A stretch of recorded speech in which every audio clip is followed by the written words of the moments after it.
Praise lord. ఫిబ్రవరి 10వ తేదీ 2025. ఈరోజు దేవుని వాగ్దానం, హృదయ శుద్ధి గలవారు ధన్యులు, వారు దేవుని చూచెదరు. మత్తయి సువార్త 5వ అధ్యాయం 8వ వచనం. మనము ఆత్మ విషయంలో దీనులమై, సాత్వికం గలవారమై, హృదయ శుద్ధి గలవారమైతే యెహోవాచే ధన్యులం అనిపించుకునే భాగ్యమును పొందుకునేదము. కనికరం గలవారు కనికరం పొందెదరు, సమాధానపరచువారు దేవుని కుమారులను బడిగరు అను యేసయ్య వాక్యమును బట్టి పరలోక రాజ్యమును స్వతంత్రించుకున్న భాగ్యమును మనము పొందుకునేదము.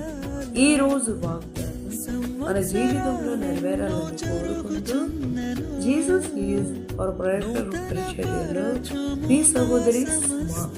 ఆమేన్. God bless you all.